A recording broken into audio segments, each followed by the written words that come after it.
Amen. Bangamathela ezini lenkosi. Yabona baqala basuka kancane abafundisi kuyamoshakala.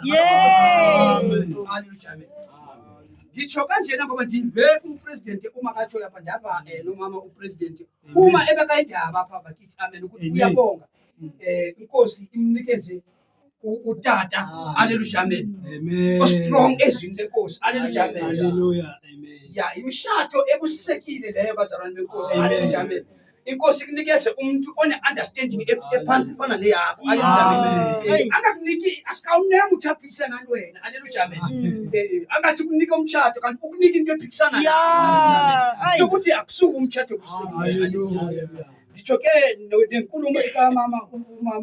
umama lady president amen abekile apha ngendlela abeka ngayo ndeva bakithi amen yazi ukuthi uma uza ecaweni awuzeli umuntu omnye hallelujah awutakreke awuyatha umuntu hallelujah amen utawali mathatha kalibanga la wena hallelujah ngisho ukuthi nami mangizela enkosini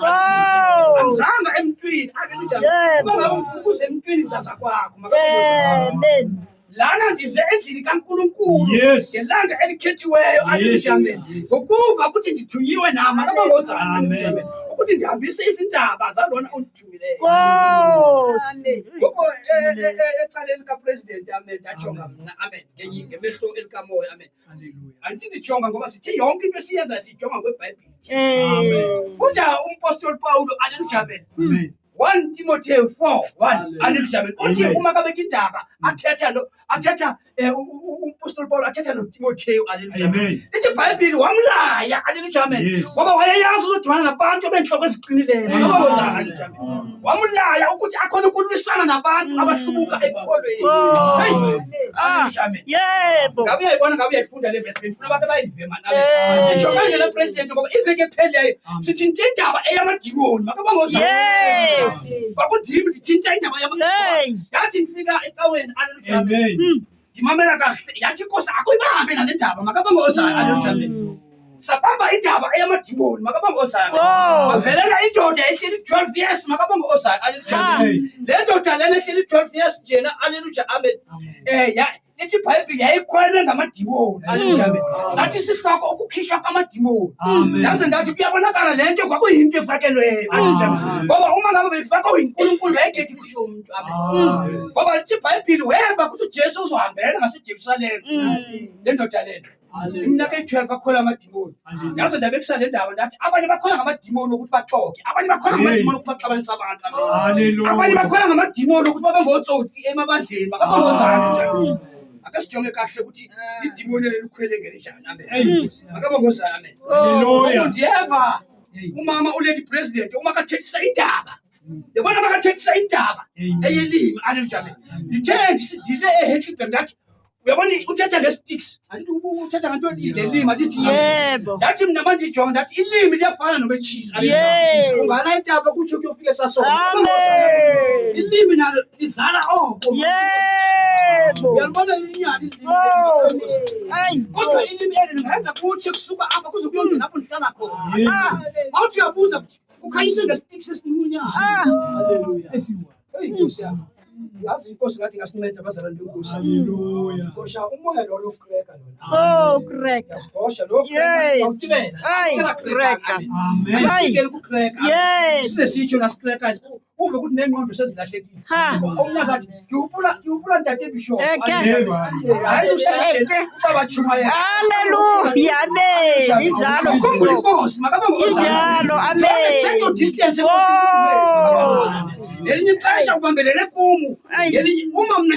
kudilika nomzamo zipho semhlabeni anjani ube bathi hey utata bishop wabele banda akutsamaye ikreke haleluya ndihambe ikreke ngizabela nenkosi haleluya amen ikreke akunadaba yona amen haleluya ngokuza amen ngambona ngibatla mema mludikile kuyo moyo ngiyatsiba nako itsamayile ngiyatsiba ukuthi mama balapile yabayazi na umuntu lakusahona umamela mara khumbula ukuthi izulu ngeke ungene ngoba ukhethe umuntu wayengafuna akilokhethe nje Yesu yo bale basambaje ana sabathuti bathu amen emuntu lona umoreo uyekwana ngithi mina kuhle ukumoreka endabeni ezikankulunkulu makabangoza uthi indaba upresident wathi ngoku uma sijonge ipostoli nezayoni ngithi mina manithetha nabo ndithi kuyadlalwa apha bakudlala bakuthanda kabiyo ngaze abantu abangamadlala ushiboko badlala njengoba ene bakhuthazana ngokudlala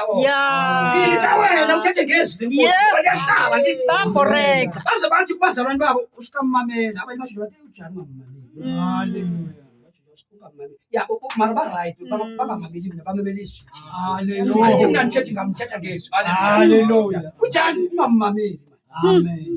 haleluya amen ingakho ndithi indaba kampostoli Paul yena masekashumela kakuhle